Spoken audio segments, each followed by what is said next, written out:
Hi everyone, how are you today? Excellent. Welcome to another class, and today we're going to be looking at the passive voice. Have you ever heard of passive voice and get a little confused and why in this case we change the order of the words? Okay, I'm going to explain it to you, alright? So, passive voice. You don't have to use passive voice all the time. Passive voice is specifically for when who or what caused an action is not known or not important. Okay, so the typical order of sentences in English is subject, verb, object. Not all the sentences have an object, all right? But a subject and a verb is common in 99% of the sentences except imperatives. All right, so why do I say when who or what caused an action is not important? Okay, look at this example. A man robbed the bank. We know it was a man, but we have no names, no identification, so it's not known or not important. What is important is that the bank, which is the object, was affected by the action. What was the action? Robbed. So I focus on the object and I focus on the action. The bank was robbed. So this is a very clear example of the passive voice when we want to focus on who was affected or what was affected and the action. The person or the thing that caused the action becomes less important. All right, so to convert a sentence or an active sentence into a passive sentence, you have to take one quick look at the sentence and identify three things: subject, verb, and object. Because if you don't have these three elements, it's not possible to change a sentence from active to passive. Okay, look at this example. I walk in the park. I have a subject, me, I walk, and I have a prepositional phrase, in the park. I don't have an object because me walking does not affect anything or anyone. So I can't make a passive sentence of this, all right? But if I say, I walk my dog in the park, I walk my dog in the park, now I have an object, my dog. My dog is affected by the action of walk. Remember that walk in English is similar to pasear. Yo paseo a mi perro, okay? So I walk my dog in the park. My dog is walked in the park. In the park. That would be the complement. All right? So I have these three parts: subject, verb, and object. So it's possible that I can use the passive form. My dog is walked in the park by me, but we're going to get to that a little later. So, what is an active sentence and what is a passive sentence? Okay, active sentence, like I said, is a typical sentence in English where the order is subject, verb, object. Remember that not all sentences contain an object, all right? So if you have these three elements, then it's possible to change your sentence to a passive sentence. And what is the order of a passive sentence? Subject, verb to be, and my action in past participle. Okay? This together with the verb to be becomes my action. So, was robbed, I have the verb to be, past participle. Is walked, I have the verb to be and past participle. Okay, so that's the principal difference between an active sentence and a passive sentence. Here, if you see, I have it in blue because what used to be my object is now my subject. Okay, so my dog in my original sentence, or is actually my object still, but now takes the place of the subject. Same thing here. The bank is my object, but in the passive, it takes the place of the subject. All right, I'm going to show you more examples because I want you to see how to transform present simple sentences and past simple sentences into passive. Okay guys, now we're going to look at some examples in how to change an active sentence to a passive sentence. And we're going to see examples in present and past. Okay, so before we start, let's review a little bit. If you have a sentence in present, remember, the form of the verb to be is going to be am, is, or are, and your verb changes to past participle.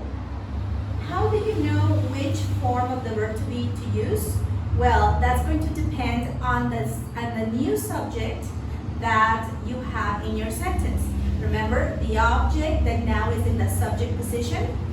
Okay, and the same thing with the past. But the verb to be in past, we have was and were, again, depending on your new subject. And the principal action in past participle. Okay, so look at this active sentence. Somebody guards the entrance every day. Remember, somebody is something that is not known or not important. So in that case, what is more important is this part. The entrance is guarded every day. And I don't have to mention this person because I have no idea who it is. So you can omit it completely and just leave it like that. The entrance is guarded every day. So remember, my object changes to the subject position. My sentence is in present, so I have the verb to be, is. The entrance is, and the past participle of guard is guarded. The entrance is guarded every day. Usually these complements of time expressions, prepositional phrases, just leave them at the end. Don't move them, okay? Let them stay where they are. She doesn't clean the house on Sundays. She is my subject. My verb is negative, doesn't clean. What? What is the object? The house on Sundays. That's a time expression. So the house isn't cleaned on Sundays. The house was my object, now is the subject of the sentence. Is because the house is singular, and my tense